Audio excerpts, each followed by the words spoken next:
Good evening and welcome to Conversations with Dr. Mike. I am so excited tonight. We have a great lineup for you and looking forward to great conversation. And I just want to say welcome and thank you all for tuning in tonight. Please, if you would please like my page and share. Take the time right now to share this broadcast, this live session across your social media sites, and please encourage your viewers on your page to like it and to please share it on their page as well. So, with tonight, we are talking about the elephants in the room, and that would be race, equity, and we're also talking about justice. Given the fact that in the United States, we have encountered issues around racism for many, many years, for many decades, many centuries, 401 years to be exact. And we are now, unfortunately, at a point having to celebrate someone's homegoing. But one of the things that I want to say is I thank Mr. George Floyd for unfortunately having to give his life. But when I listened to his teacher speak about him today, she made it very plain and clear that he wanted to always be a Supreme Court justice. And I like the way that she framed that. She said his dream has been fulfilled because as a result of his sacrifice, we're now going to begin to have those hard and very difficult conversations across the United States, across all capacities, so that we can truly unite and be one nation under God, indivisible, with liberty and justice for all. Tonight, I am very excited because I have a guest with us tonight who we go back a very long ways. I won't tell how many years that is, but I am so excited. And when I was looking at Facebook and came across his collage and looked at his paintings, and I said, I have to invite him to be on the show. And so without any further ado, I want to introduce to some and reacquaint to others who know him from Thibodeau. And so I want to welcome to the show tonight, Mr. Corey Billico from California. So welcome, hey, Corey. Thank you, Mr. Mike, Dr. Mike. I already messed up. That's okay. How are you today? I'm good. Thank you so much for inviting me, and thank you for doing this. It's really important, and I appreciate the opportunity. By all means. I am so excited to see you. It has been a long time, many years since we have seen one another. But I sort of keep up with him on Facebook, as I'm sure he does with me. But I'm very, very excited. And so I was talking about the painting that I saw, the collage that I saw on Facebook.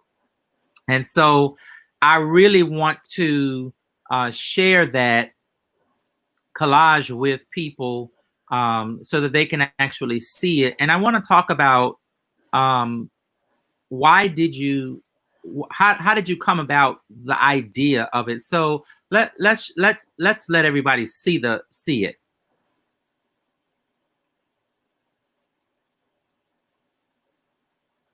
So talk about this collage, Corey. I am just blown away looking at it. Thank you so much. I really appreciate that. So there is an artist on Instagram who started a project called George Floyd Portrait Project. And in fact, that's the hashtag, George Floyd Portrait Project. And when I found out about it, I knew I wanted to create a portrait to honor him and to bring awareness to the situation. But I knew that I wanted to do more than just a portrait of him. I wanted to take it a little further, do something special, and I wanted to say something.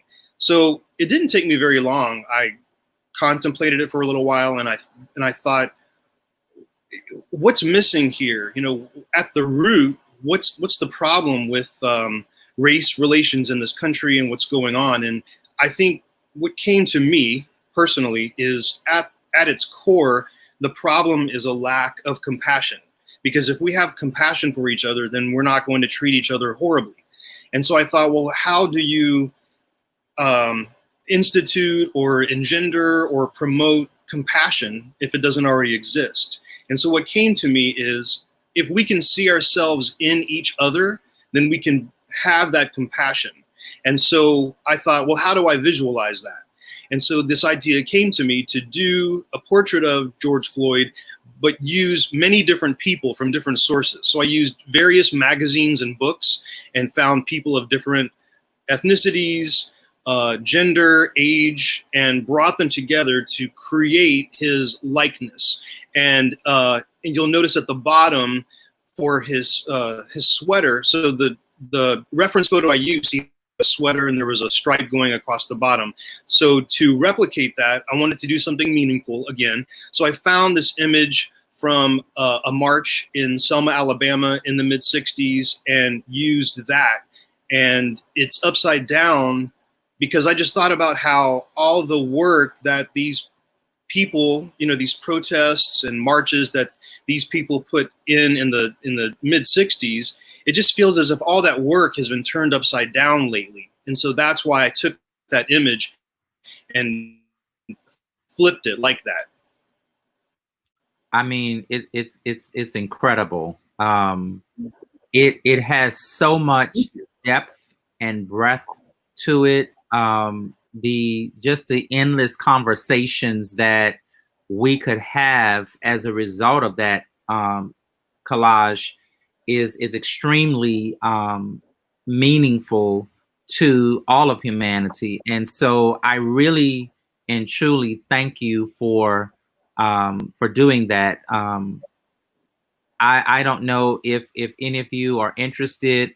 You can always reach out and connect with Corey. He is a phenomenal artist.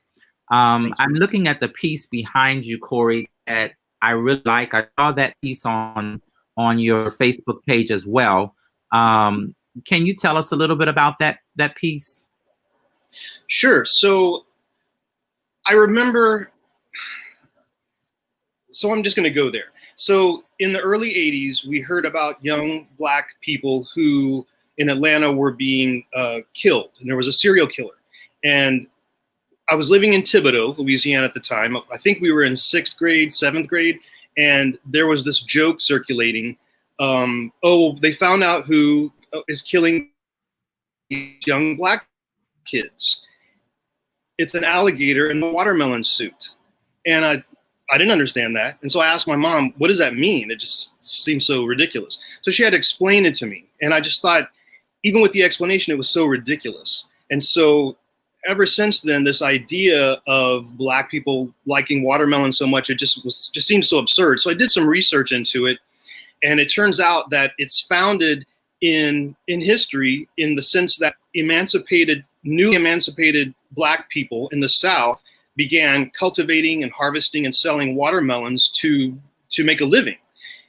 Apparently, some Southern white people were uncomfortable with that, and so they took that notion, the watermelon trope, if you will, and put a negative spin on it. So they took it and turned it into a negative in terms of it representing laziness, messiness, when in fact they were using it to sustain themselves.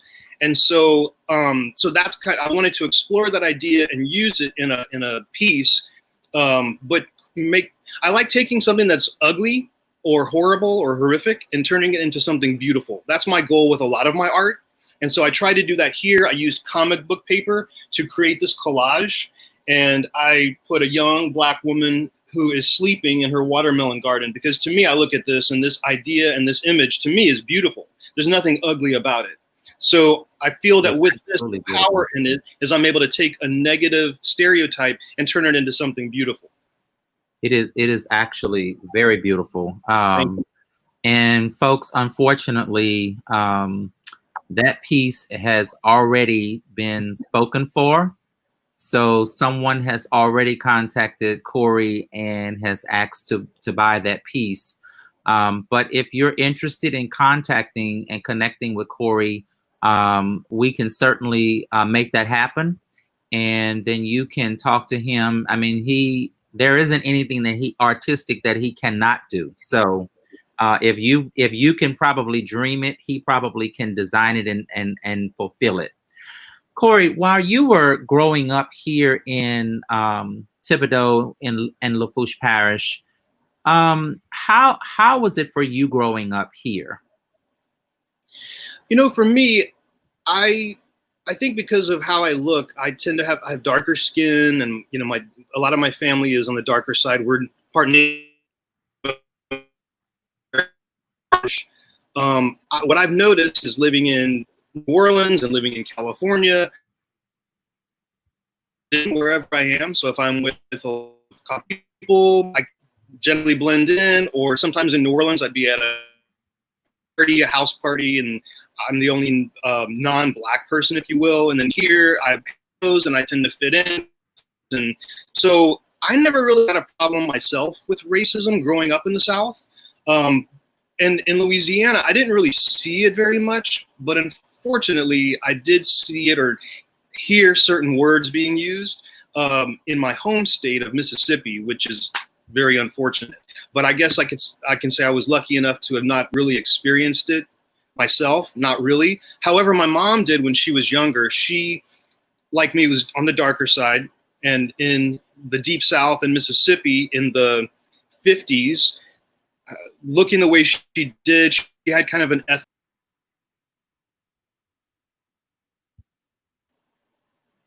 Oh, you're still there. Okay, good. A cousin of her would tease her and call her the N-word, and of course, make her cry and hurt her feelings.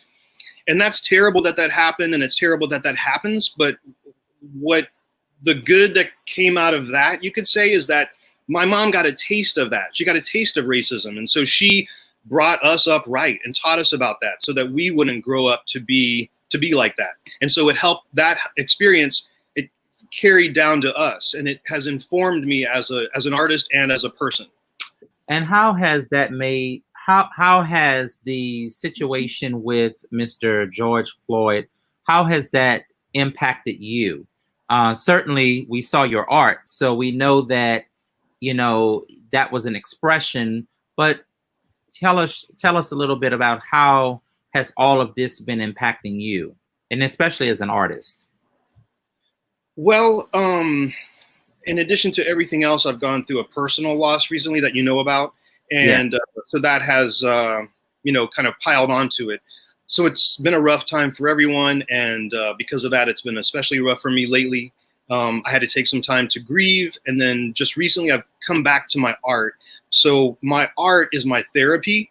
And so with all the turmoil in our country right now, the ability to create a piece that honors him and has a significant, I hope, a significant message to it that might resonate with people, that's an opportunity that I cherish. And that by being able to make art that speaks to that, I'm able to give myself therapy with it. And then once I put it out into the world, my hope is that it can be therapeutic or cathartic or informational to other people.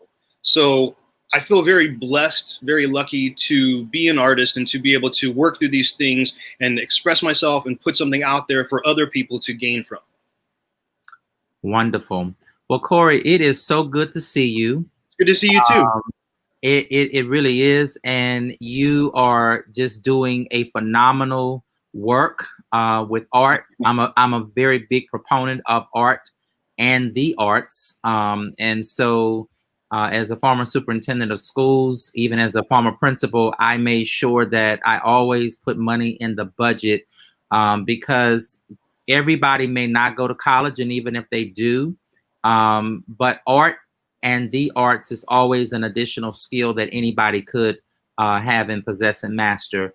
Corey, thank you so much Thank for you. joining us, and we will definitely have you to come back on Conversations with Dr. Mike. And again, folks, we ask that you share, like, and share my page, and share this live stream with people on your Facebook page. And Corey, we will definitely be keeping in touch with you. It's That great sounds to good. see you. Great to see you Thank too, and you. thank you for everything you're doing. And I'll talk to you soon. Thank you. Thank you. Thank you. Okay. Well, folks, we have a great show lined up for you tonight, and I'm excited about this next guest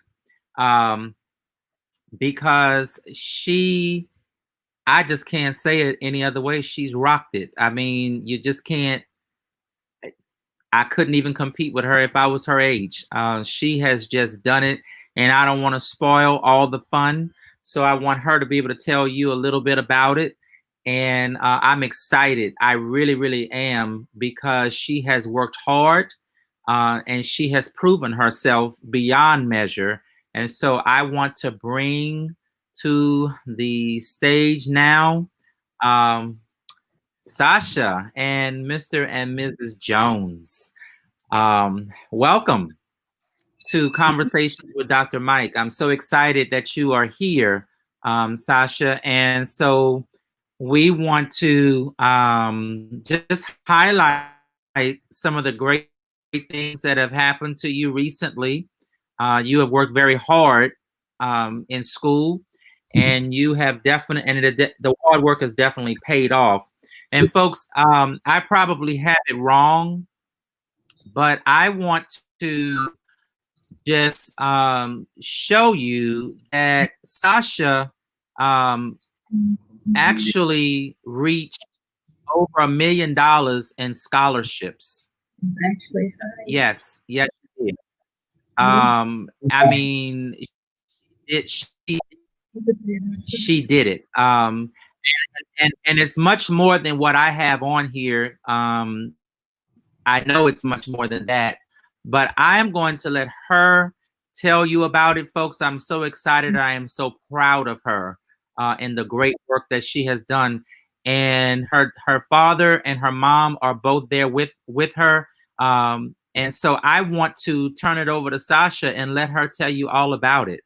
So Sasha, you're center stage, sweetie. hi. With the school thing, I just applied to a whole bunch of schools with How you apply?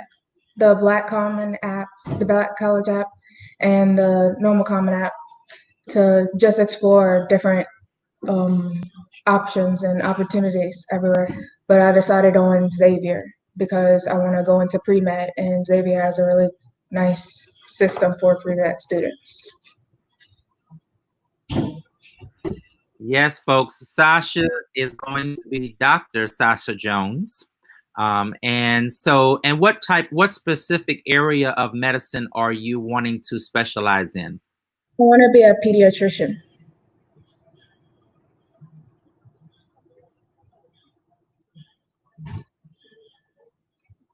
What made you decide to be a pediatrician? I don't really know what made me want to decide to be a pediatrician, but since middle school, I've been wanting to be a pediatrician. Like, I'm the second oldest of my siblings and cousins, so I guess taking care of children came naturally to me. And we do need more African American pediatricians, and definitely African American females, because you are breaking a mold in Thibodaux, Louisiana. And mind you, this video is going all around the US, but you are breaking a mold in Thibodaux, Louisiana that I have never seen ever, not even in my time of being in school. And so I definitely want to congratulate you. But I want to ask you, Sasha, was this road that you traveled, was this road very hard? And talk about any of the obstacles that were in your way, um, or successes, but the obstacles that were in your way as you matriculated through school.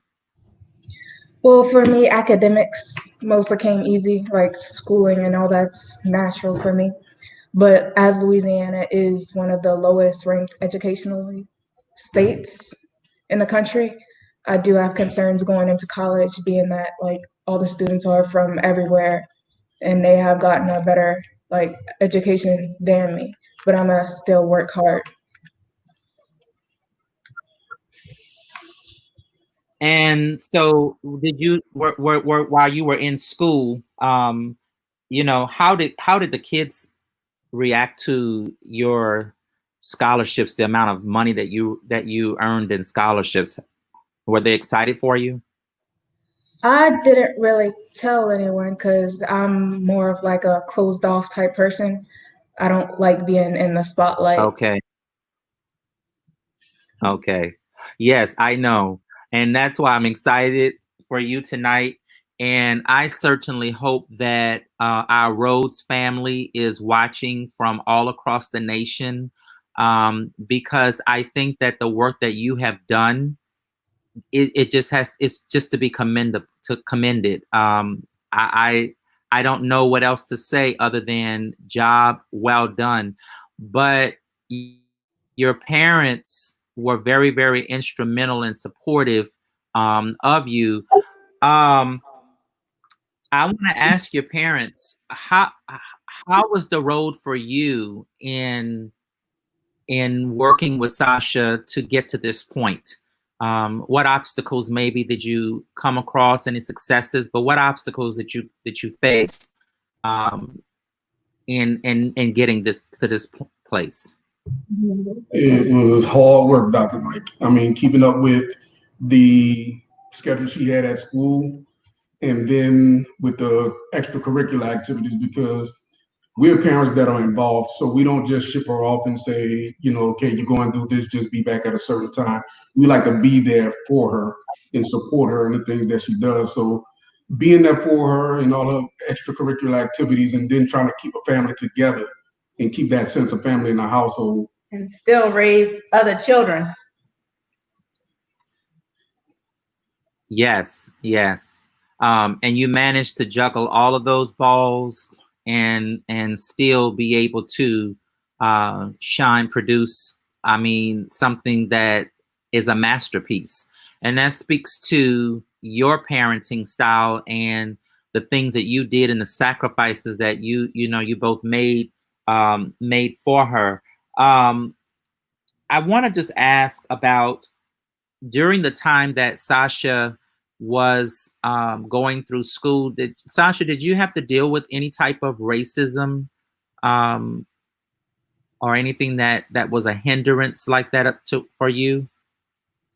Well, one of my previous teachers, he's the type of person to just say whatever he wants, and he had said that everyone's a little racist, which I don't think should be something you just say.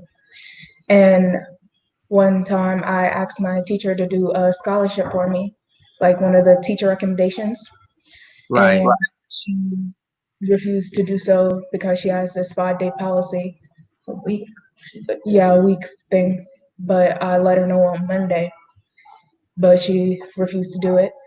But like a few days later, some other student asked her to do one, and she said yeah. And when she asked when did it have to be due by, and the girl just said as soon as possible. And so was this teacher of a white teacher, or Yes, sir. and the student that she did the recommendation for, was that student white? Yes, sir. So those are the types of situations that occur that cause the perpetuation of even the thought around situations being contributed to racism. How did you all deal with that as her parents? Well, what happened this was a school in Oregon, and they were actually really seeking out. They had offered her a scholarship, a large scholarship, pretty much almost a free ride. And the admission counselor and this another individual from the diversity organization with the school, they was really trying to break whatever barrier they could to get to find routes to make it more affordable and accessible for Sasha to attend the school. And so on Sunday, it was over the weekend, that evening, she received the email about another scholarship opportunity, because not all of them are published. And but the problem was the deadline was going to be that following Saturday. So that would only give her a week to apply, and it was a STEM scholarship. And so she needed a math or a science teacher only to do a letter of recommendation. And a lot of the letters of recommendation, it's pretty much some of them are, you get an email and the teacher clicks certain information and puts stuff about the student in there. And so when she went to school that Monday morning and asked the teacher, and the teacher said, no, Sasha didn't tell me that same day. I asked her the next day, and it was the next day that I asked her. She actually had a basketball game. She played varsity basketball, and we were having to go out of town for this game. And she told me that I'm not going to worry about the scholarship. And I said, why? And she said, but the teacher said she has this rule. She needs a week notice. And so I'm like, really? Oh, and I get there's rules, but I told her sometimes there are rules that's not just, they're unjust. And so it's like, you asked on a Monday, a week academically, when I look at it, that's 5 days. So what was Monday, you couldn't do it, Tuesday, Wednesday, Thursday, Friday, it was due Saturday. And Sasha didn't initially see it the way we saw it. She saw it as this rule, so I guess I can't. And so me being a parent that I am, I sought assistance from another teacher that taught her, and she reached out to a former teacher to try to assist with this, but it did need to be a current teacher. But that teacher actually completed it in less than a day, who wasn't responsible for Sasha anymore. And then to find out that she did it for another student, she didn't tell us that part, because she tends to not want us to know everything, because she knows I'm gonna stand up for her. I stand up for other kids, and I'm gonna stand up for mine. So she didn't tell me the part about she had to watch another student act and then say as soon as possible and to comply. But then she also told me, like, we contacted the principal, we let him know, and he was disappointed in it.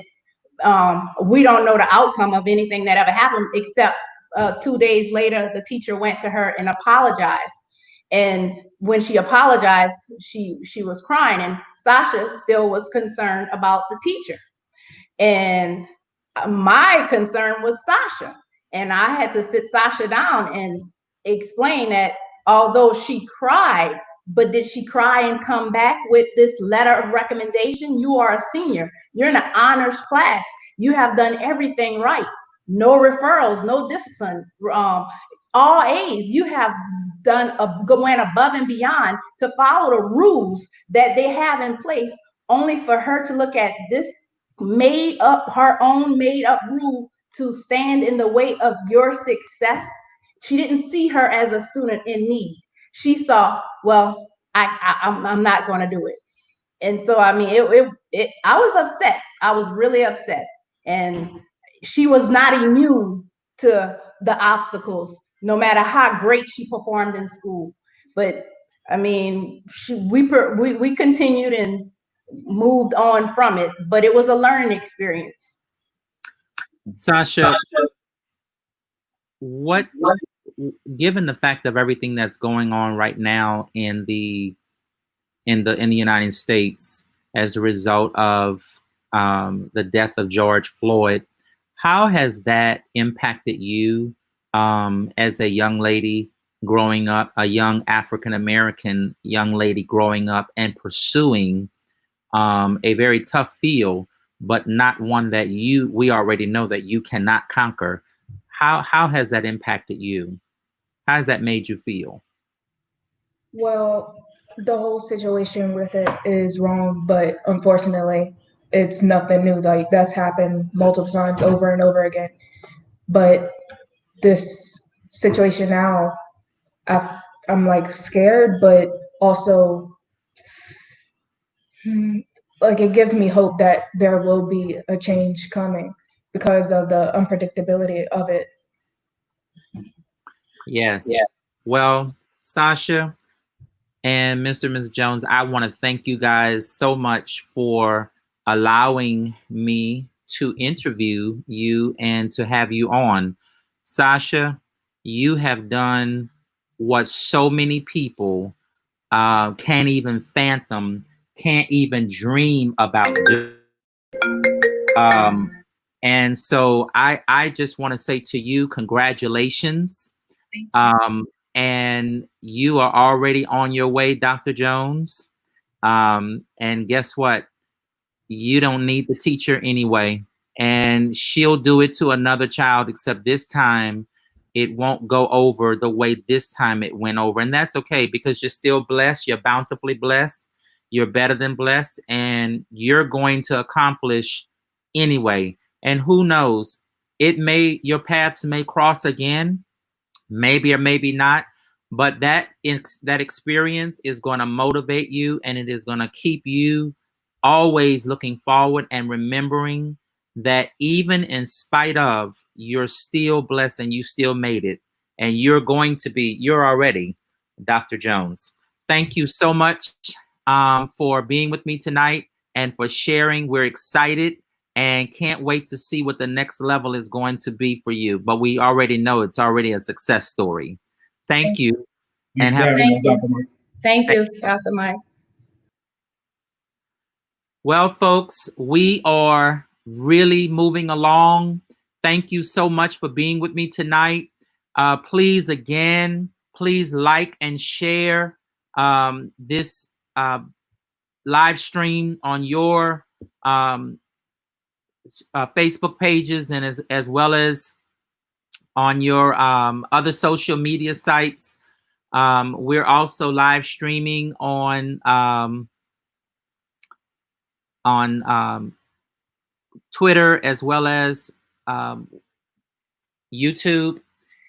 And once again, I want to say thank you to all of the viewers, those of you that are so consistent in watching.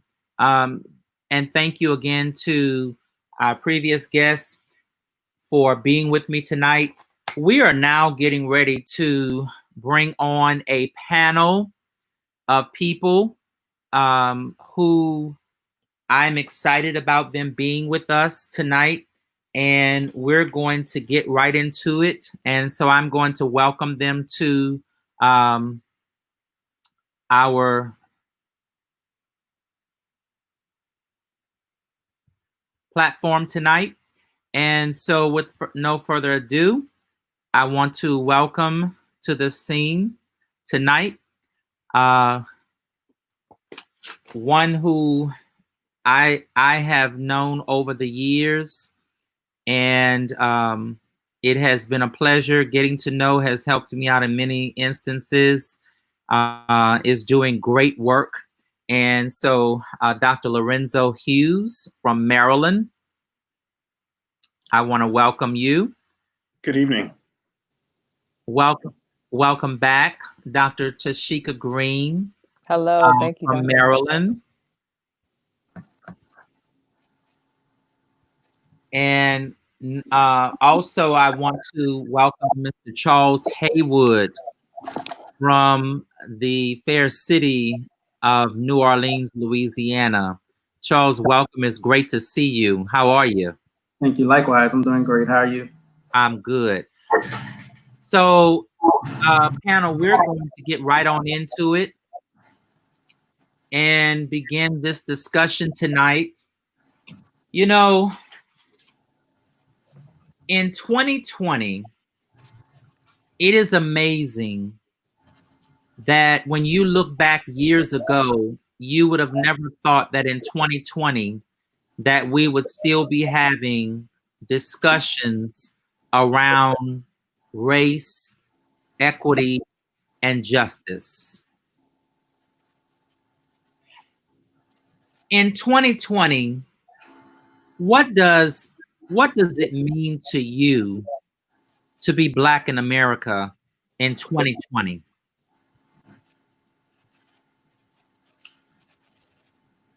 For me, I think being Black in America in 2020 just means to be strong. Like you said, in 2020, we are still dealing with the same thing that we've dealt with for decades, the same thing that we've been dealing with for centuries. And I think it's hard to be Black in America without having strength. And that strength basically comes from the foundation of everything that our ancestors have gone through. The only way that we can survive is to be strong. And for decades, for centuries, we've had to make do with what we had and make the best of what we had. And I think because of how things were, we relied on our strength of ourselves. We relied on the strength of family members. We relied on the strength of community to uphold us and to just push us forward.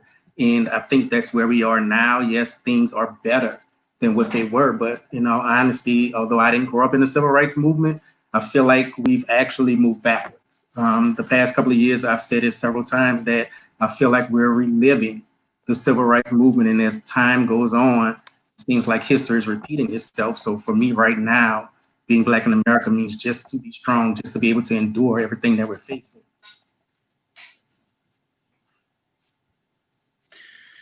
We definitely stand on the shoulders of some ancestors who have done some remarkable things, and I'm continue to be fascinated now how, you know, the leaders back then. I'm thinking of the Kings, I'm thinking of the Garveys, I'm thinking of the Malcolm X's, who have been able to galvanize a community to do things without the medium of social media platforms, and how we're how so quickly and instantaneously we can get information out, and that wasn't the case, but they were able to do it back then, and so it gives me hope. Definitely, being Black in America in 2020 allows us to realize, as has been mentioned, that we have not gotten as far as we think we did. I'm in the midst right now with another group I'm with, reading King's book, Where Do We Go From Here, Chaos or Community? And even though that was written in 1968, it's eerie how prophetic he was in writing that, because if you did not know that book was written back then, he spoke about everything right here that's going on right now. And so because our ancestors were able to endure much more than we have been, it gives I'm cautiously optimistic, especially given all that's going on right now, that that day that we thought that we were going to overcome, I'm cautiously optimistic that we're beginning to see that. And the difference being, as Reverend Sharpton talked about at the memorial for Mr. Floyd the other day, is that now we're seeing much more diversity on the picket lines much sooner than it happened before. And not only here within the United States, but we have awakened a world giant, because when we look at other countries who are in and with us, that speaks volumes. And so it gives me courage that we're going to be able to do it, and that as Black people, we're going to continue to have the resilience that we've always had. Good evening, everybody. And just sitting here, just reflecting on the question and what you guys said. To me, being Black in America simply is this, and I'll use actually the acronym BLACK, is bringing legacy and the community to the knowledge of knowing the shoulders that we stand upon, so that we can walk out that legacy and understand our past and walk in the present. And is what we are doing here today. We're seeing so many of our, like you said, ancestors and the shoulders that we stand upon. And if we don't carry out their work and carry out their message and live through them, then we will be in the same situation, repeating this cycle over and over again. So that's what being Black in America is that you really have to take what the others have left us, build upon that, and walk in it, so that we can become greater and bring an end to all of these frivolous things that are still continuing on in 2020. Does your awareness evoke the consciousness of, do you think your awareness evokes the consciousness of America, and as it relates to the transparency around the struggles that Black people have had to endure over these 401 years.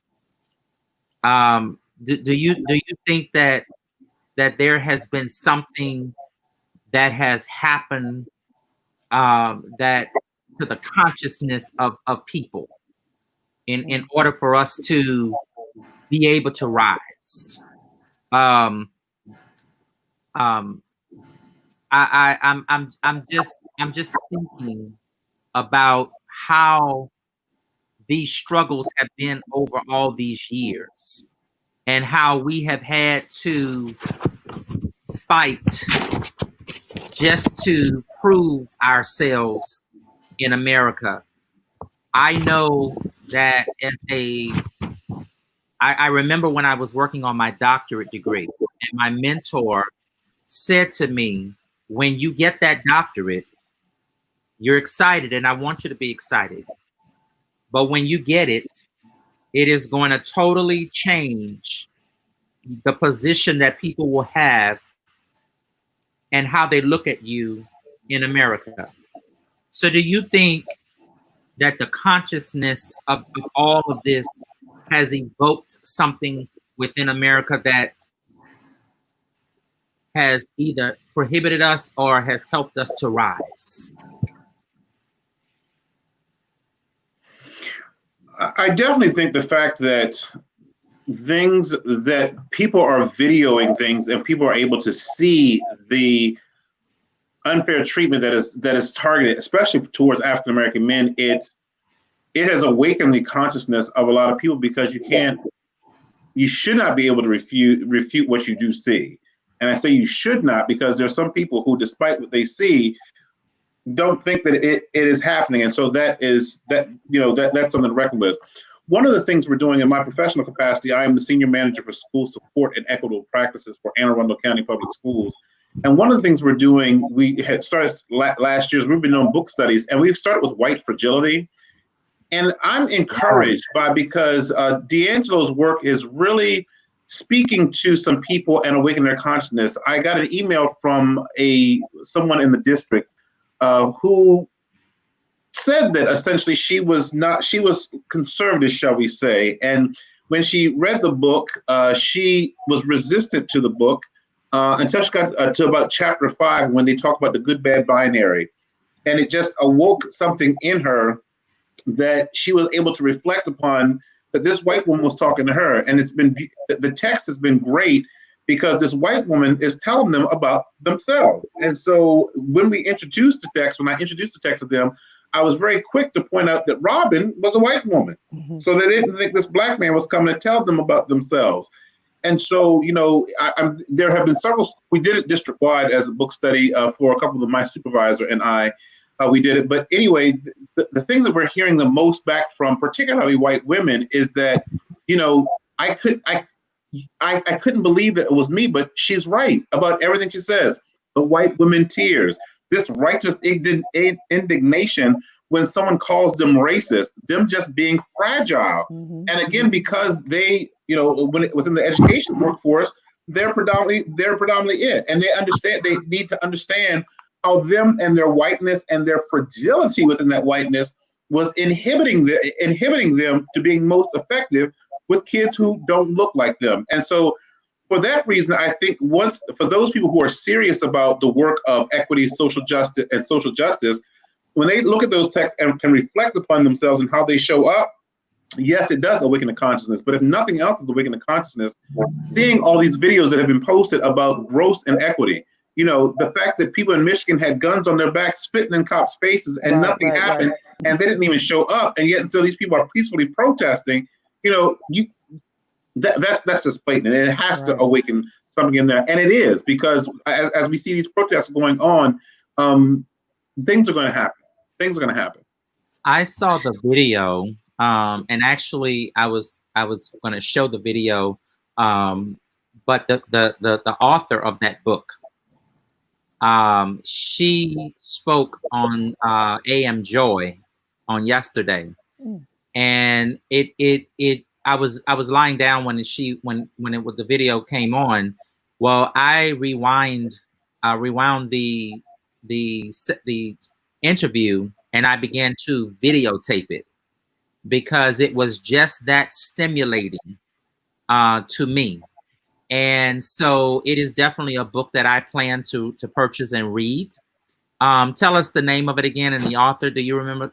White Fragility. The Okay. author is Robin DiAngelo. I will actually go and get it so you can see the cover of it. Actually, you can't even get it right now. It is on back order. Amazon had it. That book and Dr. Ibram Kendi's How to Be an Anti-Racist. So the book is called White Fragility, Having Conversations About Race. And I would suggest, in fact, I was with a school doing a coaching session this afternoon because they were talking about, again, typically whites are wondering, what can I do? Can we talk about have? It's like, we don't need to have another conversation. We don't need to think about anything. We already know what we need to do. So I said to them, read White Fragility first, because that is going to hold up a mirror for you to see yourself. Yes. And everything as it relates to race. And after you get finished reading that book, because one of the teachers specifically spoke about, I was looking for the what to do next, and the next steps. It's like there are no next steps. Right. But after you get finished reading that book I shared with her, you then need to go pick up Dr. Ibram Kendi's How to Be an Anti-Racist. Because then in that book, he's going to give you some of those steps, and he's going to, again, help you see yourselves. Because it's interesting, because Kendi's definition of racism and her definition of racism are different. And no, I'm not going to tell you the difference because you need to go out and read that book. But it's interesting to see those two. But Kendi proffers in his book that you are either a racist or an anti-racist, but there is no in between. And so again, just giving you those two nuggets. And for those who have children, pick up Stamped, and that's done by Kendi and Jason Reynolds. And that's more of a more child-friendly juvenile version of that. But again, going back to your question, Dr. Robinson, or Dr. Mike, in order to awaken those consciousness, they need to interface with those type of texts like that. We don't need to be reading about Moby Dick and all that other stuff. We need to read about social justice issues that are talking about specific things to awaken their consciousness. And then after you read, act about it. Because my question to the group as they finished the White Fragility book today, or that was our last book discussion, it's so what, now what? What is the action? What are you going to do? How is that going to show up? And what are you going to do differently to understand your fragility? All right, that white woman that lied on Emmett Till and then was fragile, this man is dead. The woman up in Amy over there in New York, all these incidents. They need to understand where they are and how they show up. And I'm going to go on mute. You brought in a couple of points that I want to ask before the other twos speak. Why do we, as Black people, not recognize that racism is not just about white people looking at us, but it is also inter-racism as well? We sometimes have issues within our own race with one another. And in order for us to get past this, we've got to deal with some things internally, but then we also need to bind together as we have to fight the good fight that we're fighting right now to let people know that Black lives matter. And some people would say, well, all lives matter. We know that. But the reason we're highlighting Black Lives Matter is because for 401 years, we have not mattered. We have been invisible. Dr. Mike, you're going to make me say the difference between the two definitions, so I'm just going to go ahead and do it. Robin DiAngelo proffers that Black folks cannot be racist, and she offers that they cannot be racist because racism has to do with a power structure, and that you have the power to hold the other people down. You have a power not to give opportunities. You're the one that's in the power, and so she says that for that reason, Blacks cannot be racist. However, Dr. Kendi, on the other hand, Dr. Mike, says exactly what you say, that we have racism in and among ourselves. We got the light skin versus the dark skin. We got the good hair versus the bad hair. We got the people who drive Porsches, those versus the one that drives the Pinto. and we're doing that internal. And so he talks about that fact. And so it's interesting to hearing those two things. But I must say in that I have got to go with Robin on that, and that we don't have the power structure, because again, if you say something disparaging to someone, your supervisor who is white, they can pretty much make things rough for you. It's very rare if that happens black on black that you have that. I mean, they might stop you within an organization or on some micro level, but on the macro level, it's not like, as I started watching The Help the other day, when she messed up with that one homeowner, she called the whole community, couldn't get a job being a maid anywhere. We don't have that within our African American community. And I kind of agree. I've never thought that Blacks can be racist against other Blacks. I've just never, ever seen it like that. And I kind of had that same opinion of what racism is, where it's all about who has power and how you can use that power. And I've always felt that as a race, we didn't have that, and we don't have it. I do believe that there are things that make us prejudiced towards each other. And I also think that it goes back to slavery days. You had what was considered the house nigger and the field nigger. And I think those behaviors and that mentality is something that just continued on. And it's the same like in New Orleans. We have a variety of people in New Orleans, but when it comes to the Black Americans in New Orleans, we have Creoles. And the Creoles are fairly light. Some of them can pass for being white. And yeah, there's a certain air about them. And I don't want to say that it's culture. It is what it is. I do think that our way of living makes us different, but I've never ever thought that there was racism within our own race. I find that hard to kind of even accept. Prejudice, yes. Racist, no. I can't buy it. I don't buy it. Okay. White Fragility, as you see, it's very tabbed up and all that, my notes. And then the next book you need to get is How to Be an Anti-Racist. And who's that by? Dr. Ibram Kendi, who actually is at American University. He actually started their anti-racism center there, but just recently, within the last week, has just signed with Boston University, so he'll be leaving and going up there as well. So How to Be an Anti-Racist and White Fragility. And after you get through that, pick up White Rage as well. And who is White Rage by? Carol Anderson. As a measure of our commitment, again, going back to awakening people's consciousness, one of my esteemed colleagues, Dr. Heidi Oliver Ogilvie, who is the director of professional growth and development in my district, has started a social justice, anti-racist leadership lending library. And she has amassed probably about 50 or 60 titles of these books. And what she has done is she's ordered multiple copies. And what we do in our district is that we refer people to the library. They check it out. She ordered several copies of them. We've had several book studies. We've actually even Skyped in some of the authors to actually do the work. And she's in the process now of getting some companion guides to go along with these texts. But we're constantly talking about that. And she is constantly leading book discussions. And on Thursdays from noon to 1, we actually have lunch and learns where we actually sit up there and talk about these texts. And again, how does that show up for us within school? And what are we doing to try to, upset this? Because the achievement gap, we've been beleaguered by that for I don't know how long. But what are we doing about it? And what you're saying, if I could just add upon it, is because what you don't know is that I am a product of the school system in which you are currently working. So I actually went to school there. I worked there. I lived there. And so the work that you're doing is beyond school. It is culturally embedded in that whole county. And so the work that you're doing is very deep and very needed because there are inequities. There are truly some racism and there's truly a lot of prejudice. Even when I was in school there, I just reflect upon, I was in 5th grade, actually, years ago. Not years ago, I graduated in 1994 from high school, but when I was in 5th grade, and, the children that were gifted and talented actually had an opportunity to go to the middle school because at that time, all of the elementary schools still went to 6th grade. And so the children that were gifted and talented had an opportunity to go to the middle school to do some advanced studies.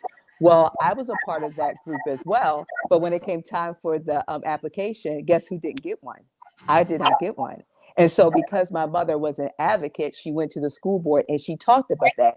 Even, trying to, I would say, getting a higher position, in that particular school system you addressed, there I was overlooked because of the color of my skin. And so I commend you and your team for the work that you're doing, because sometimes as we look at these things, it is so embedded in the culture, it's so embedded in what has carried on and what continues to go on. And so when you get the reactions of people, so what do I do now? Where are the steps? They're truly looking for that because they don't know. And there hasn't been, like you said, an awareness around what's happening. And now we have someone whose life was sacrificed so that we can all come to a place on one accord and look in a direction that, like you said, Dr. Mike, all lives matter and we need to do something and do something now. And, Charles, you probably can attest to this. We know because, being in education, I have, I've not gotten positions because I was Black, not because I wasn't qualified, not because I wasn't their first pick, but when you talk to recruiters across various states, across various positions, they cannot tell you that because, of course, you would sue. I told one recruiter, I said, I don't even need you to even pretend. I already know, and let me tell you why I didn't get the job. And so I have faced that on an ongoing basis for quite some time, as I'm sure others have. But the reason I wanted to bring that piece out in terms of, as we talk about what racism looks like, and the consciousness of it all, is because I want to make sure that we are clear that there are times when racism before George Floyd's death was invisible. It was as though it did not occur. And people would say, "Oh, there's no racism here." Yes. And one of the things that disturbed me, I do not watch sports like that, but when the player knelt, Colin, I think his name is, when he knelt, and people were upset because it was disrespectful to the flag. Some people may disagree with me, but he was not necessarily disrespecting the flag. It was the principle of the issue behind the why. Why am I kneeling? And I want to be heard, but he did it silently. And so I'm excited to know that in your district, that you guys are actually boldly, courageously talking about racism. And what made me jump out of bed and actually watch the video, videotape this lady, was when she said it herself. She said, "I'm talking about myself." She said, "I'm talking about me." She said, and it was hard for her as she was writing this book. She realized that all that she was discussing in her book was her. And so it's important that we continue. So when we're talking about equity, one of our viewers asked the question about healthcare and the disparities with health and healthcare, with mental health, with trauma. even these police shootings, how do we overcome? Well, let me ask this question. Don't worry about how we would have overcome it before Memorial Day, because it's a new day in America. So how will we overcome this now? Because those conversations are going to be readily at the fingertips and on the lips of everybody in America. Black, white, orange, green, purple. How do we overcome that? I think when it comes to equity as a whole, it's a community conversation. You have to be able to hear the people that's affected the most.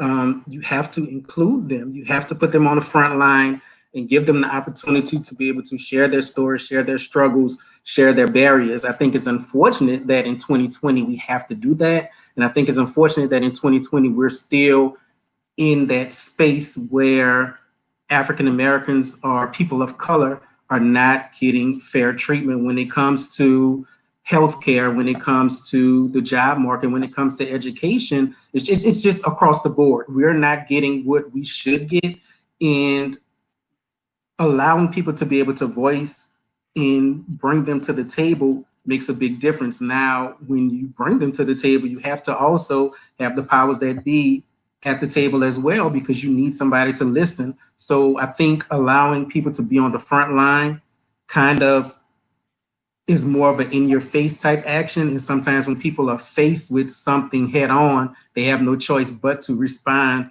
and kind of deal with it differently. You know, if we send an email, we write a view on something, usually they'll read it and it's just tossed to the side. I think when community conversations are held and we have everybody involved in it, then it opens the door for improvement and it opens the door for us to kind of evolve. It's a process. And it's definitely nothing that won't happen overnight, even with everything that's going on right now. Like, none of us have ever seen anything happening like this. I don't even look at it as a protest. I look at it as more of a revolution. Like, this is bigger than George Floyd. This is bigger than what we ever could have imagined. And I think that because of where we were, the space that African Americans were in, dealing with the coronavirus and surviving through a pandemic, being stuck in the house, having our own mental trauma of just everything that's happening around us. I think it was like a steam pot, and eventually the lid popped off, and like, this is where we are, and this is what we're tired of dealing with. There's no reason why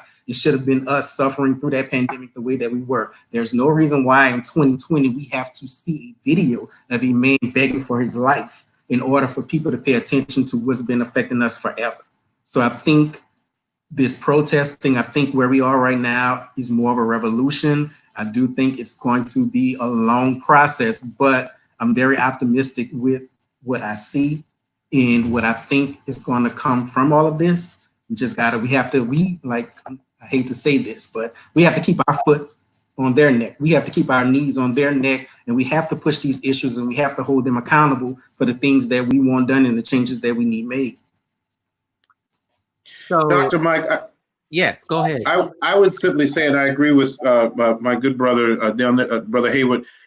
The thing that we need to make sure that we do is that we move from the protest, because after we've worn out the soles on our shoes, after they've extinguished all the buildings and repair all the broken glass, then what?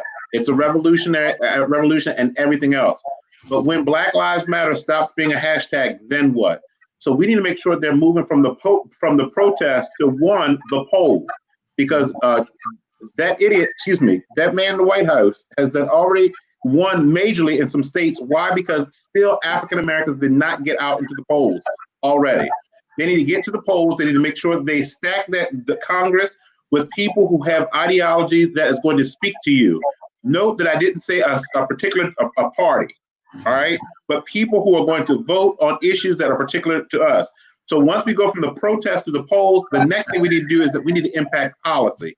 The reason this stuff is being able to go along for so much is because it's absent policy that speaks to these types of injustices. Those legislators, who might I add, look like it wasn't a good look. Let's just say that. But all those legislative leaders be kneeling in kente calls today. That does absolutely nothing. I want to see you walk into those chambers. I want you to enact some policy because there has not been meaningful policy that speaks to equity or social justice issues for over 30 some years. That's one of the reasons that they need to get King out of the way. And if you read King's writing, everybody want to talk about him having a dream. A dream is in a sleep state. You're not doing anything. King was a man of action, and he spoke about how we need to move this country and that we need to have economic footing, that we need to be a part of the political process, that we need to be adept with policy. And so we need to get to that point because, see, once they silence King's voice, we still have not had a collective leader yet that are moving us in an area where meaningful change is taking place. And that's what we need to do.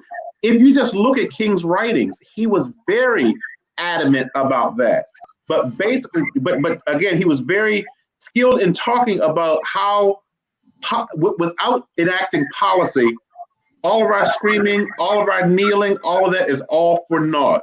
So let's go from the protest, get into the polls, make sure that you vote, get the right people in there that can support and get legislative passed through, and then make sure that we get some policy on some books at the local level, at the state level, and my God, at the national level.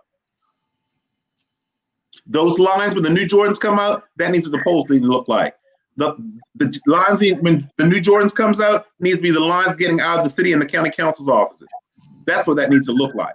Yeah. Maybe we need to put some tennis shoes at the voting polls. That's what we need to do. That's what we need to do. Because they wait us out. They know what's going to happen. Freddie Gray, just right up the road from me. Yes. That has happened 2 years ago. Yes, that was very sad. Right? So it continues. We need to put some policies in place where it says, police officer, if you've done this, you sworn an oath to do this stuff, that it's immediate. Now we got the young man, I'm sorry, I can't remember his name, that was on Rikers Island, who was in jail for a couple of years before he was even tried. But yet and still they had to wait for more evidence to get this man, and we saw what happened. Why is that happening? Because of policy issues that we need to get in place. So let me ask you this question. You saw on television that vice presidential, possibly Kamala Harris fought along with other legislators, and they passed the bill. I think Anthony Brown was part of that, and they had some others, but they passed that bill about lynching. That there was a bill that they were trying to pass about lynching, and then there was one about police brutality, and they were no longer going to be able to do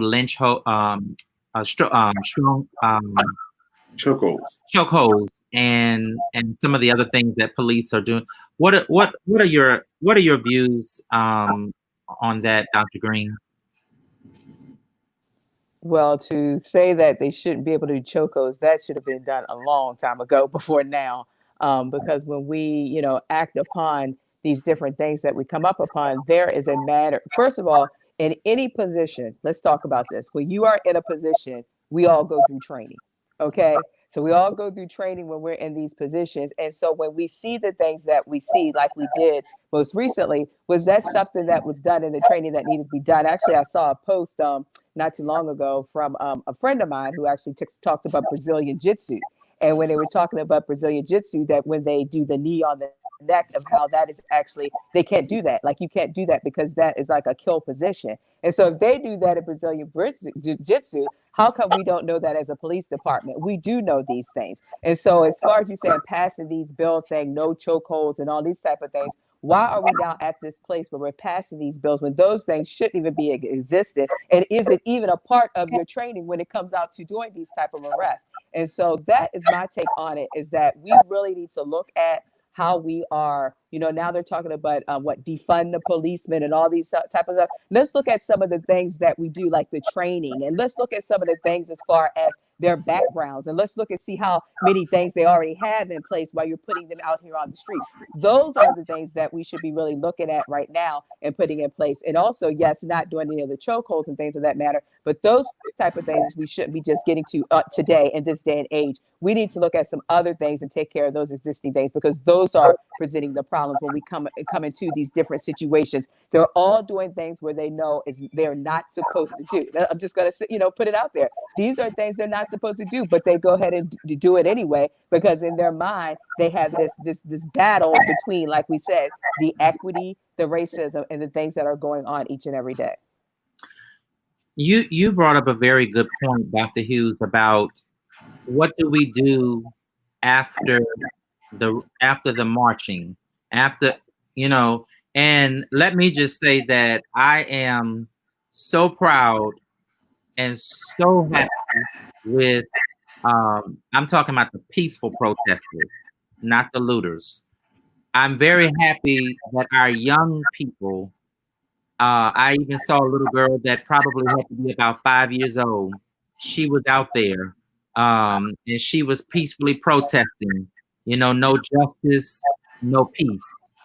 I saw some, it brought tears to my eyes to look at the television and to look at the camera view that you could see from miles and miles and miles deep of people in various states and within cities within these states that were peacefully protesting and marching. And what hurt me was to see tear gas being thrown, on these people. And then we sit there and we justify it, and the person who is supposed to be leading, the lead person who is supposed to be protecting us as a nation, authorized this. And so what? Now what?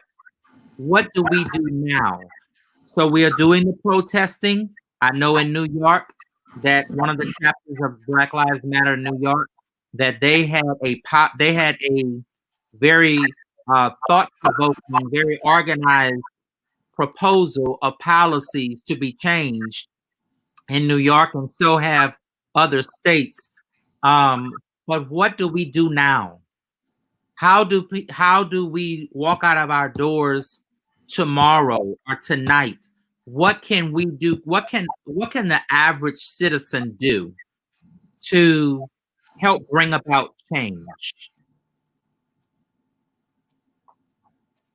Well, like Dr. Hughes said, I think it starts with voting. Most definitely, we all have to, for the most part, we know, but we have to make sure that everybody understands how important it is to vote when November gets here. We also, if we're going to talk about the everyday citizen just walking out the doors, we have to make sure that we keep the community engaged, and we have to keep the community involved. I think because of the protests and the riots, it's something that has everyone's adrenaline pumping. So right now it is necessary and it is the thing to do.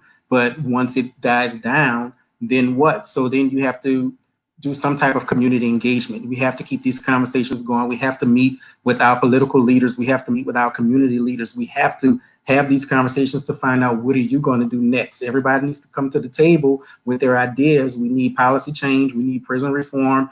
I'm just baffled as in 2020 why they're even still trying to pass a bill to stop lynching. Like, it's 2020 and it's illegal.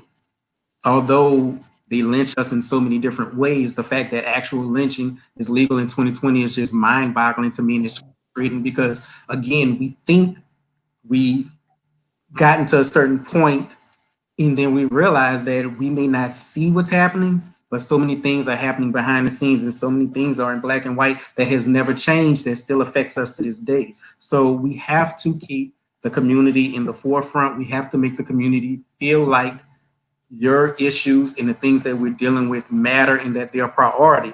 The leaders of the cities, the governors, the mayors, everybody have to come together, and they have to figure out what is going to be best in order for us to keep pushing. Because I think right now, this movement that's happening, you have millions of people that are involved, and you have millions of people that are sincere about what's happening, but you also have people that are influencers. And as unfortunate as it is, I think some people are jumping in because it's trendy and it's the thing to do. I also think that there are some people that are jumping in because it's only to save face. You know, it's better for me to seem like I'm proactive and I'm supporting this because it's going to save my business, it's going to keep my clients, it's going to not tarnish the fake reputation that I may have.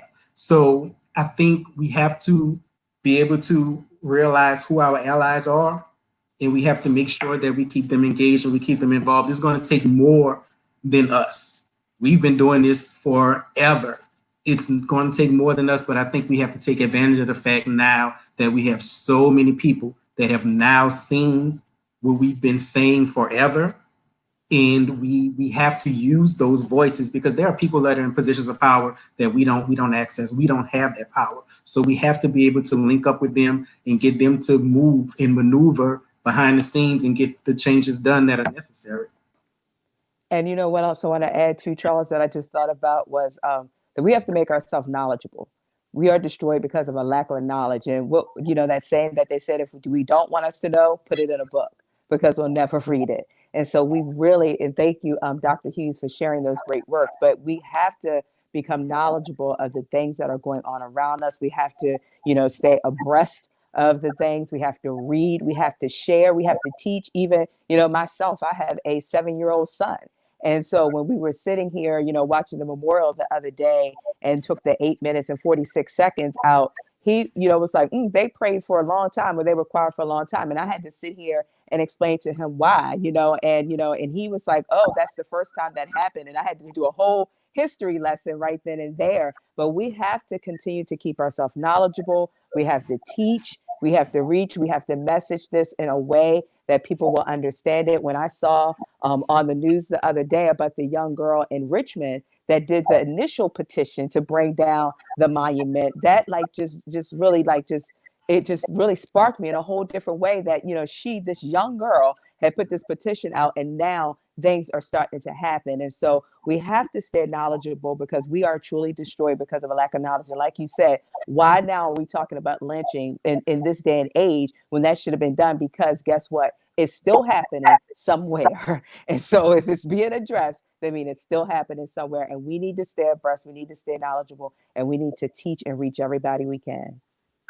And be careful of weapons of mass distraction. So that lynching bill, that sounds really good. Oh my goodness, they're doing that for us, and that's so great. But they're distracting you from some bigger policies that need to be put in place. So in addition to getting people to the polls, we need to make sure that we're diversifying those spaces, because how many government entities do we go to and there's no diversity, or there's just one of us on this elected body? And with one of us, I mean, what can really one of us do? Really, I mean, we have to really bargain. So in addition, we need to get people registered to vote. What do we do now? Get people registered to vote, make sure they go and vote, get them running for some offices so they're getting there's a reason that, that Mitch McConnell continues to get in and all the people of those ilk, because people who have the money are making sure that they get in place so their interests get forward and through. We need to make sure that our interests are, and as somebody just commented, because again, they're making money off our backs. Follow the dollars, because it boils down to the economy, all right? And the reason they don't pay attention to us is because they know that we'll come and spend our dollar over there with them regardless. All right. But can you imagine if we had dedicated ourselves that, guess what? We're going to help you start your business, and we're only going to come to you for our groceries, and we're only going to go to you for this, and just keep the money within our communities. And we're like some other communities, like the Jewish community, where a dollar goes 7 times before it leaves that community. Can you imagine if we invest in our own communities and we develop that economic power, so that when we go to Congress and we say to them, no, we don't want, we want this particular law passed. And if not, guess what? We're not shopping in your places. That's what King did. They got on that bus and they said, guess what? You want to sell in the back? Guess what? We're going to walk. And when you hit them in the pocket, that's when things take place. So we need to understand our economic value, and we need to be having those discussions. And as Dr. Green said, again, we need to make sure that we are knowledgeable about things. Look at all these things that the current Congress and this current president has been able to get passed, and look at how many archaic laws they go back to. Oh, this was done in 1817, but guess what? No one's changed them. And think about when those laws were written. It was when we were actually in physical shackles. We're still in shackles now. They're just invisible. They're here instead of here. So that knowledge and actually understanding and knowing of those things to stop us from perishing, we need to get in those books. All right, you can go ahead and do Xbox and all and PS4 and all the other stuff, but read a book and do something. Very, very good point. Let me ask you this question before we leave. Curriculums within schools have not been reflective of who we are as America. Do you think that social justice and equity should be added and used to transform the curriculum so that curriculums are then being designed and developed around social justice issues that are more relevant and prevalent to children today than it was 20, 30 years ago? I can only speak for my district, and that we have been having ongoing conversations with the curriculum and instruction department. And so there are equity leads from my office or the equity office that actually are with them. In fact, curriculum writing is going on right now. Last year, we spent quite a bit of time with the elementary reading curriculum writers, and we actually went through and looked through various books that had disparaging things regarding disparaging characters and content. So we are actually doing that now, but again, it's going to take some time to do it. The Teaching Tolerance, which is a website you can go to, if you go to Teaching Tolerance, they have social justice standards, which are being incorporated within our curriculum. Another resource that would be very helpful that we use quite a bit as we're looking and sitting beside our curriculum writers is the Equity Justice Institute, Equity Literacy Institute, Dr. Paul Gorski. Because he talks about the 5 abilities for the use of equity literacy. He talks, first of all, about the ability to recognize the subtle forms of biases and inequities. He talks about the ability to respond skillfully and equitably to biases and inequities in the immediate term. He talks about ways the ability to redress biases and inequities by understanding and addressing them and their institutional roots, getting to the root of it. He talks about the ability to actively cultivate equity by applying equity commitment to every decision. And that's when we decide to write the curriculum, what's going to be presented there. And finally, the ability to sustain the efforts, even in the face of discomfort and resistance. Because I'm thinking about an incident last year in a 4th grade curriculum. They had a book in which it talked about the slaves being joyful about the opportunity to build the White House. And it just so happened there was an African-American 4th grade teacher who was teaching that lesson. I was like, And then she called the equity office, and of course we began conversation with the curriculum office, but this needs to be happening. And it goes back to, that's why we need to have African-Americans who are on these boards of education. That way they can possibly get some superintendents that has some diversity that's going to speak to these issues. But you're absolutely right. If you want to try to perpetuate archaic thinking and keep oppression going, why wouldn't you do it in the school system? That's when you begin to get the mind of the child. And so we need to make sure that we are there when curriculum is being reviewed, because typically when curriculum goes in place, there are a couple readings of it. Are we at the board meeting? Are we sitting home watching the Housewives of Atlanta? We need to get to the board meeting and make sure that we're a part of that, and which text that we're using. That's where we need to be. Absolutely. Absolutely. Final thoughts. Any nuggets that we want to leave? Because we're not finished with the conversation, folks. Tomorrow night, we'll be right back here again, 7:30 Central Standard Time, 8:30 Eastern Standard Time. We are so excited that you joined in with us tonight. Please, please, please share this on your Facebook pages and forward it to other social media outlets. But lasting nuggets, Charles, that you would like to leave with our viewers. The fire is lit. It's been simmering, but the fire is lit now. And I think with the position that we're in, we should not let up. Don't let up. Keep fighting. If you are on the front lines and you're fighting, more power to you. I support you. I would do it. COVID is still out there. However, I'm doing it in other ways. But if you are one of those frontline people, by all means, if you are comfortable, stay on the front line. If you have access to community leaders, if you have access to politicians, even if you don't have access to anybody, reach out to someone, reach out to somebody in your neighborhood. The conversation has to stay fresh. We can't just let it die down as we've seen happen so many times in the past. Again, like I said, I feel like we're in a revolution right now. So while we have something as big as this brewing, we have to keep stirring the pot. We have to keep making them feel uncomfortable. We have to keep holding the people that need to be held accountable for their actions and how everything is going to affect us. So if we want equality, we want a better way of life, we want to exist without fear, we can't let up. So my final thoughts, I would just share, Dr. Mike, I just wanted to do a little background context, but on May 21st, I was actually inspired through God to write a book, just a little small ebook, and it was called The Leader in Me. And Yeah. it talks, and it says, The Leader in Me, how to lead with your heart rather than your head during times of uncertainty. I was inspired on May 21st. 4 days later, the incident happened with George Floyd.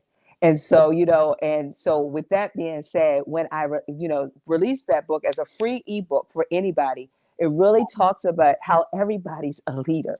There is a leader inside of each and every one of us. And if we acknowledge and take ownership of that leader that's in us and really start leading with our heart and rather than our head, we can make such a difference and an impact. And so as we go on these front lines, as we go to protest, as we go to share, as we go to teach, and as we go to reach and speak, we need to make sure that we're leveraging that leadership in us, because when we do, we can reach so many and we can bring about the change that is needed, that has been needed for such a very long time. Even in the ebook, there's a little assessment you can take to see if you're leading with your head or leading with your heart, because we don't need to go out here, fighting and doing all these things. We need to go out here with a knowledgeable mind, in our right mind, with power, love, and a sound mind, so that we can make the difference. Because guess what? Who's counting on us? Our children are.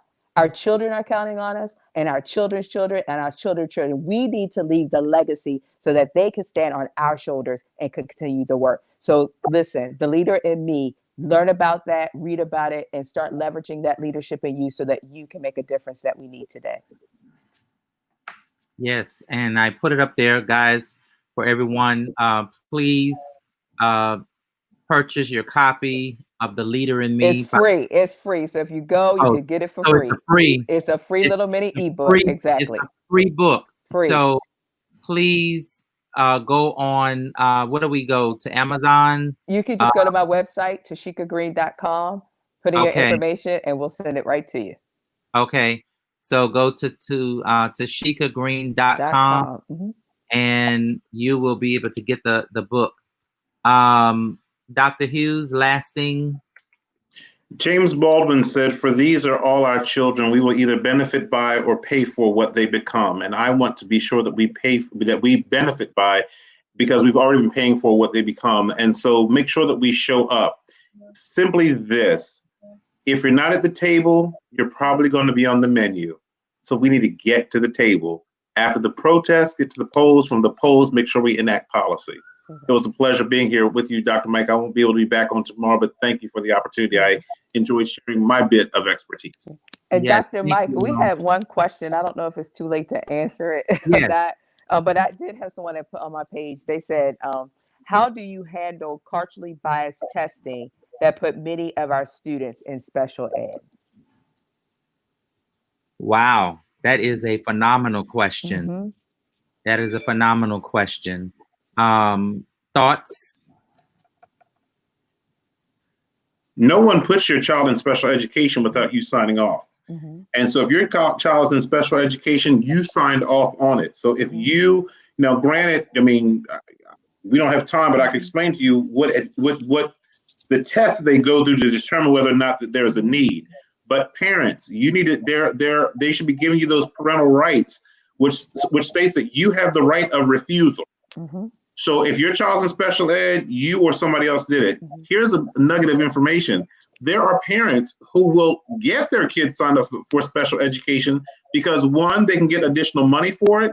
And then some people have done it because of the benefits of it and getting like extended time on tests, i.e. when it comes to the SAT and things like that. But again, as far as the culturally responsive testing, it can be culturally responsive. It could be they could be as disparaging as they want to against you, but unless you sign off on that IEP, they cannot do it.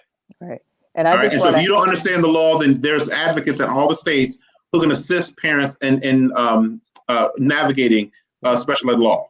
and I just want to also just add, you know, even though you said culturally biased testing for special ed, we need to acknowledge that all the testing is culturally biased and Yeah. not just special ed. So when we look at that, like you said, Dr. Hughes, again, it's up to the parent. You have those parental procedural rights to say, yes, I want my child in special ed and I don't. But keep in mind, and I always say this all the time, special ed is a service. So through the testing, that if it does say that there is a need, then we need to address the need. We need to make sure what's outlined in the individual educational plan is exactly what the child needs. Get the service, meet the goals, and discontinue it. It is not a label. It is a service provided because there is a need in their academic or social learning. And so even though we may see that all of our tests are culturally biased, if the testing with the educators and the advocates, and they see that there is a need that really needs to address, please make sure that we address that need, get the service, but also that everything outlined it meets and matches and aligns with that so that we can discontinue that and put them back in the least restrictive environment. Absolutely. Well, folks, we have had a wonderful time. Panelists, thank you so much for being with me tonight. I am excited. Yes, I am excited to have had all three of you here. Charles, it will not be the last. I'll be reaching out to you again.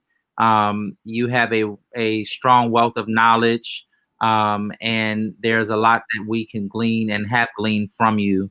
And he can go now. Trust me, he can go. But we've enjoyed it. And Dr. Hughes, it is so good to see you. And thank you so much for your contribution again. Folks, it's free.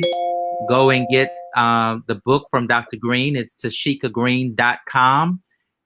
Please go and get your free ebook online. It's free. You can get it. And I intend to get mine too. I saw when it came out and I wrote that down along with some other things I owe you, Dr. Green, but I'm going to get that to you this week. But folks, thank you again tonight. Please share the session from tonight. We'll be back tomorrow, 7:30 Central Standard Time, 8:30 Eastern Standard Time. Have a wonderful night. Thank you all so much again. Be blessed. And remember that touch somebody's life because it may just save a life. Good night, everybody.